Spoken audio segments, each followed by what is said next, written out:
दोस्तों ये दुनिया आर्जी है। हर इंसान ने इस दुनिया को छोड़कर जाना है, चाहे उसका तल्लुक किसी भी फिरके किसी भी मजहब से हो। हर मजहब के लोग अपने मर्दों को मुख्तलिफ तरीकों से दफनाते हैं, जबकि यहूदी वो कौम है जो मरने के बाद भी मुर्दों को नहीं छोड़ती, उनके साथ ऐसा सलूक करती है जिससे इंसानियत भी शर्मा जाए। यहूदी अपने मुर्दों को किस तरह दफनाते हैं, ये इसकी कब्र किस तरह तैयार करते हैं, जनाजा किस तरह पढ़ते हैं, ये तमाम मालूमात हर मुसलमान के लिए जरूरी है। मगर अफसोस की बात है, हमें इनके किसी भी चीज का पता नहीं, जबकि यहूदी वो कौम है जिन्होंने हमारे कुरान को पढ़ रखा है। वो मदीने को वापस लेना चाहते हैं। हजरत अली रजी अल्लाह ताला अन्हा ने जो खैबर का किला फतह किया, यहूदी आज भी उसको वापस लेने के लिए सऊदी अरब से मुआहदे करने पर तैयार है। आज की इस वीडियो में हम इस बारे में बात करेंगे, यहूदी अपने मुर्दों के साथ क्या करते हैं की तमाम तफसीलात इस वीडियो में बताई जाएंगी। लिहाजा तमाम लोगों से गुजारिश है कि वो वीडियो आखिर तक लाजमी देखें। दोस्तों, दुनिया में यहूदी वो कौम है जिसकी अल्लाह तबारक व तआला ने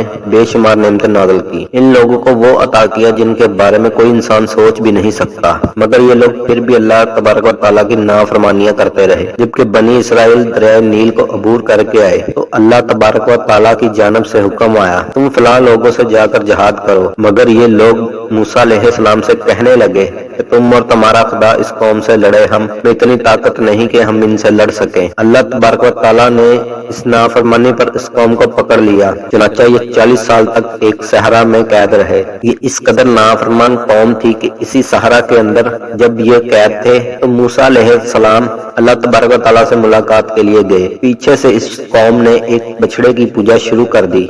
ये कौम अल्लाह तबारक व तआला के साथ शिरक कर बैठी। अल्लाह तबारक व तआला इन पर इंतहाई गजबनाक हुआ। यहूदी कौम का जब कोई फर्द मर जाता है तो वो इस पर मातम नहीं करते, इसे हकीकत मानकर खामोश होकर बैठ जाते हैं। कोई भी फर्द मरने पर आंसू नहीं बहाता। जब इनके यहाँ कोई भी मर्द और औरत इस दुनिया से रुखसत हो जाए तो सबसे पहले इसकी आंखों को बंद करके उससे फर्श पर लटाते हैं। उसके बाद इबादत के लिए जो चादर इस्तेमाल करते हैं उसको इसके ऊपर डाल देते हैं। मैयत के करीब शमा रोशन कर दिया जाता है। मैयत को किसी भी लम्हे अकेला नहीं छोड़ते, दिन में तो रात पढ़ना शुरू कर देते हैं। मैयत के करीब कोई भी चीज खाना यहूदियत के नजदीक हराम है। यहूदी इस चीज को इंतहाई बुरा ख्याल करते हैं, यहाँ तक कि मैयत के करीब पानी पीने की भी इजाजत नहीं होती। यहूदियों का इस बात पर अकीदा है, क्योंकि इस दुनिया में रुखसत होने वाले ना ही बोल सकता है और ना ही कुछ खा सकता है। लिहाजा अगर इसके पास बैठकर ये काम किए जाए उसकी रूह को तकलीफ होगी। जिस तरह मुसलमानों के नजदीक सैयद को अहम मकाम हासिल है, उसी तरह यहूदी में एक ऐसा कबीला है जिसको इंतहाई अहमियत हासिल है।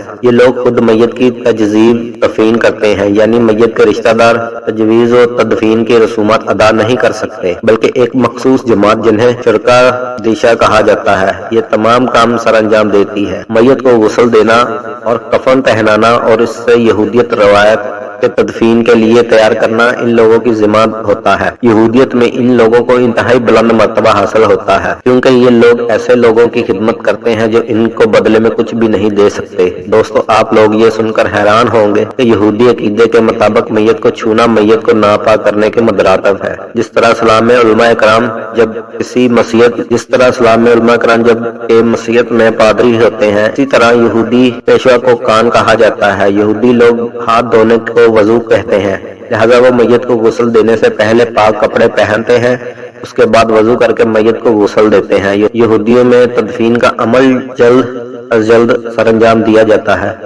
इनका इस बात पर अकीदा है कि ये खुदा की अमानत है, लिहाजा इसको जल्द अज जल्द वापस कर देना चाहिए। यहूदी अपनी मैयत को जलाते नहीं बल्कि इसको दफन करते हैं। अगर इस दुनिया से रुखसत होने वाले ने अपने अजया का अतिया कर दिया हो तो उसको जलाना जरूरी है।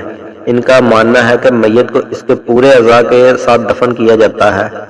यहूदी जब गुस्ल देकर मैयत को तबूत में रखते हैं के बाद तबूत को खोलने की जरूरत नहीं होती, वो इसलिए कि इसके दुश्मन इसे बेबसी की हालत में ना देख सके। इसके बाद तबूत पर एक चादर डाल दी जाती है, इसको ये अपनी इबादत के लिए इस्तेमाल करते हैं। जिस तरह मुसलमान इबादत के लिए सर पर अमामा बांधते हैं, यहूदी तबूत इस्तेमाल करते हैं। इसमें बड़े बड़े सुराख होते हैं ताकि बाहर की हवा इस मैयत के तलक बरकरार रहे। दोस्तों, यहूदी मजहब एक और अजीब सी अहम रस्म पाई जाती है। ज्यादातर बाप है तो बेटा, अगर बेटा है तो बाप या सगा भाई एक मुट्ठी मिट्टी के कफन में डाल देता है।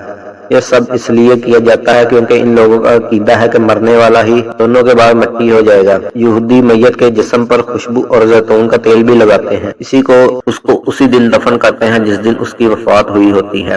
ہزاروں سال پہلے یہودی اپنے مردوں کو غاروں میں دفن کرتے تھے۔ اس کا واضح ثبوت یہ بھی ہے کہ حضرت داؤد علیہ السلام کی قبر ایک غار کے اندر موجود ہے۔ اس کے علاوہ حضرت ابراہیم علیہ السلام، حضرت اسحاق علیہ السلام، حضرت یعقوب علیہ السلام کی قبریں بھی غار کے اندر موجود ہیں۔ یہودی جب عبادت کرتے ہیں تو اپنے سر پر ایک چھوٹی سی ٹوپی رکھتے ہیں جس کو کیپا کہا جاتا ہے۔ جب یہودی لوگوں کا کوئی بھی فرد اس دنیا سے رخصت ہوتا ہے تو اس وقت یہ کیپا اس کے سر پر رکھی جاتی ہے۔ اس کیپا کے ساتھ ہی اس کی دفن کیا جاتا ہے۔ یہودی کا اس بات پر بھی عقیدہ ہے ہم اللہ تبارک و تعالیٰ کے لاڈلے ہیں جو ہمیں چند دن بعد بخش دے گا۔ یہودی مذہب میں میت کا جنازہ نہیں ہوتا بلکہ اسے گھر سے اٹھا کر لایا جاتا ہے، اس کے بعد اسے دفن کر دیا جاتا ہے۔ دوستو، آپ کو یہ جان کر حیرانی ہوگی کہ قبروں کو پختہ کرتے ہیں اور حضرت داؤد علیہ السلام کی قبر کو چومتے ہیں اور سجدہ کرتے ہیں۔ تو دوستو، کیسا لگا آج کا واقعہ آپ کو؟